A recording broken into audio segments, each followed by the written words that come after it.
Hai, kamu lagi ngapain? Oh, hai. Aku lagi nonton nih. Wow, nonton apa tuh? Iya, ini tuh ada series baru gitu. Katanya sih bagus, makanya aku cobain nonton deh.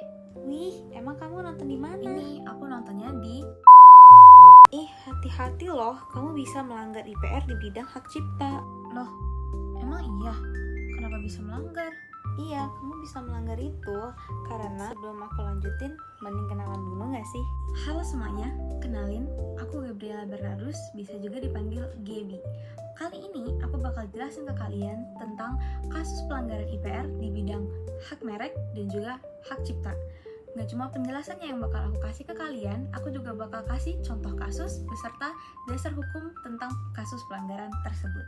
Jadi, apa sih itu IPR? IPR atau Intellectual Property Rights itu merupakan hak eksklusif yang diberikan kepada seseorang atau badan hukum atas hasil karya intelektual yang diciptakannya. Hak ini bertujuan memberikan perlindungan hukum agar karya tersebut tidak digunakan, diperbanyak, atau dimanfaatkan pihak lain tanpa izin. Pelanggaran IPR ini terjadi ketika seseorang atau perusahaan menggunakan, meniru, memperbanyak, menjual, atau bahkan memanfaatkan suatu karya intelektual tanpa persetujuan milik hak tersebut. Pelanggaran ini dapat terjadi pada berbagai bidang seperti hak cipta, hak merek, paten, desain industri, dan lainnya. Namun, kali ini aku akan membahas dua bentuk pelanggaran yang paling sering ditemukan, yaitu pelanggaran hak cipta dan juga pelanggaran hak merek. Pelanggaran hak cipta ini biasanya berupa pembajakan karya musik, film, buku, desain grafis, atau perangkat lunak. Sedangkan pelanggaran hak merek umumnya terjadi melalui penggunaan nama, logo, atau identitas yang memiliki kemiripan dengan merek terkenal sehingga dapat menyesatkan konsumen. Nah teman-teman, karena udah melalui penjelasan apa itu IPR, kali ini aku akan kasih tahu kalian contoh-contoh kasus yang melanggar IPR. Yang pertama dari hak merek, yaitu kasus sengketa merek antara Red Bull dan juga The Bulldog terkait penggunaan merek The Bulldog untuk produk minuman energi. Sengketa ini berlangsung di Belanda dan melibatkan berbagai tingkat peradilan hingga Mahkamah Agung dan Uni Eropa. Sengketa dimulai sekitar tahun 2003 ketika Red Bull menggugat The Bulldog karena menjual minuman energi dengan nama The Bulldog Energy Drink. Red Bull mengklaim bahwa penggunaan kata Bull dalam Bulldog berpotensi menimbulkan kebingungan dan melanggar hak merek mereka. Dari gugatan ini, The Bulldog berargumen bahwa mereka telah menggunakan nama tersebut sejak tahun 1975, bahkan sebelum Red Bull mendaftarkan mereknya. Putusan pengadilan sempat berubah-ubah nih. Pada tahun 2007, gugatan Red Bull ditolak. Pada tahun 2010, banding dimenangkan oleh The Red Bull. Namun, pada tahun 2015 sampai 2017, putusan dibatalkan dan kembali menyatakan bahwa pihak The Bulldog tidak melakukan pelanggaran sama sekali. Akibat larangan tersebut, The Bulldog mengalami kerugian karena tidak bisa menjual produknya selama beberapa tahun. Gugatan ini terjadi karena merek The Bulldog dianggap mirip karena sama-sama mengandung kata bull. Penggunaan kata tersebut dinilai menumpang ketenaran atau taking advantage of reputation dari merek Red Bull atau trademark room. Pihak The Bulldog mengklaim memiliki hak penggunaan sebelumnya atau prior use karena sudah memakai nama tersebut sejak tahun 1975. Mereka menganggap bahwa masuk ke pasar minuman energi hanyalah bentuk perluasan bisnis yang wajar. Selain itu, mereka menegaskan tidak ada kesamaan visual sama sekali yang signifikan mengingat logo mereka adalah anjing dan bukan banteng, sehingga tidak akan membingungkan para konsumen. Pada akhirnya, pengadilan menyatakan bahwa pihak The Bulldog tidak melanggar merek Red Bull. Tindakan Red Bull yang sebelumnya melarang dan mengancam eksekusi dianggap melawan hukum atau unlawful.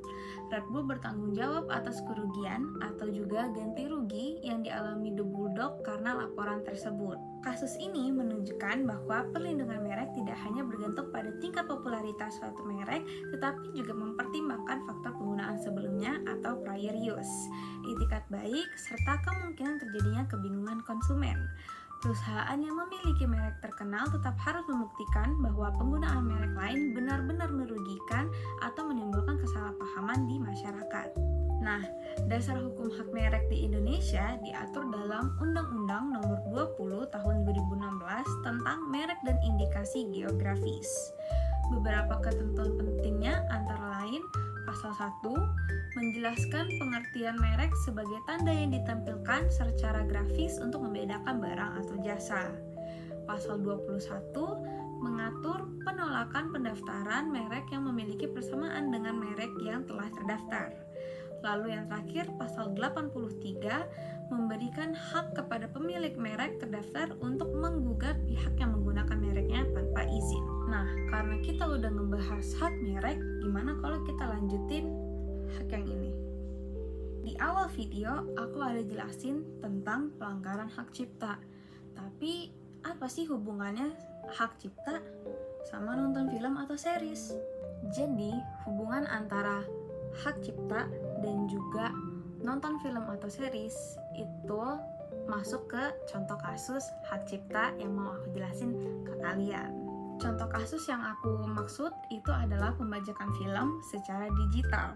Salah satu contoh pelanggaran hak cipta yang terkenal di Indonesia yaitu pembajakan film melalui situs streaming ilegal seperti kasus penyebaran film-film Indonesia di berbagai website yang menayangkan atau menyediakan tautan unduhan tanpa izin dari pemegang hak cipta. Kayak yang kalian udah tahu semua, perkembangan teknologi digital sekarang itu udah benar-benar memudahkan masyarakat untuk mengakses film ataupun series secara online. Namun, kemudahan itu juga dimanfaatkan oleh pihak-pihak yang menyebarkan dan mengunggah film secara ilegal. Banyak film maupun series yang baru aja tayang di bioskop ataupun situs resmi terus direkam, disalin, dan disebarluaskan di situs ilegal tanpa persetujuan produser dan juga distributor. Parah kan? Oke, balik lagi. Kalian tahu nggak film KKN di Desa Penari yang ini? Ya, film ini tuh pernah menjadi salah satu film di Indonesia yang paling banyak dibajak dan disebarluaskan ke situs ilegal setelah meraih popularitas tinggi di bioskop. Tindakan tersebut menyebabkan kerugian bagi rumah produksi, distributor, serta para pekerja kreatif yang terlibat dalam pembuatan film. Kasian kan? Kalau ditanya spesifik, sebenarnya apa sih bentuk pelanggarannya? Jadi, bentuk pelanggarannya itu ada 4. Yang pertama, menggandakan atau menyalin film tanpa izin. Yang kedua, mengunggah film ke situs website yang ilegal. Yang ketiga, menyediakan layanan streaming atau unduhan gratis tanpa hak. Lalu yang terakhir, memperoleh keuntungan ekonomi dari iklan yang ditampilkan pada situs pembajakan. Nah, pelanggaran tersebut melanggar Undang-Undang Nomor 28 Tahun 2014 tentang hak cipta, khususnya kepada 3 pasal ini. Yang pertama, pasal 9 ayat 1 yang menyatakan bahwa pencipta atau pemegang hak cipta memiliki hak ekonomi untuk memperbanyak dan mendistribusikan ciptaannya. Lalu yang kedua ada pasal 113 ayat 3 yang mengatur bahwa setiap orang yang tanpa hak melakukan pelanggaran hak ekonomi untuk tujuan komersial dapat dikenakan pidana penjara dan atau denda. Terakhir ada pasal 114 yang mengatur tanggung jawab pihak yang mengelola tempat atau sarana yang digunakan untuk pelanggaran hak cipta. Oke, dari semua penjelasan dan contoh kasus, bahkan dasar-dasar hukum yang udah aku jelasin ke kalian, sekarang harusnya kalian lebih ngerti dong kenapa kita itu harus lebih hati-hati dalam bertindak dan melakukan sesuatu. Karena pada akhirnya segala sesuatu yang kita lakukan itu tuh pasti ada konsekuensinya guys. Dan konsekuensinya itu nggak cuma merugikan diri kita sendiri, tapi juga bisa merugikan pihak-pihak lainnya. Jadi, ayo kita belajar untuk lebih sadar tentang semua hal yang kita perbuat agar kita tuh nggak rugi guys. Dan juga kita nggak buat orang lain rugi.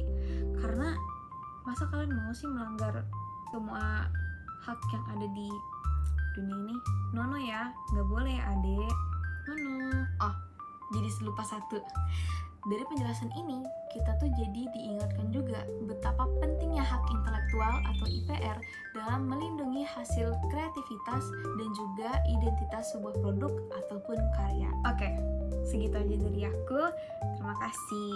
Semoga video ini bisa membantu kalian untuk menjadi lebih peka dan tahu tentang hak-hak yang ada di perduniaan IPR. Semoga membantu. Terima kasih. Dadah.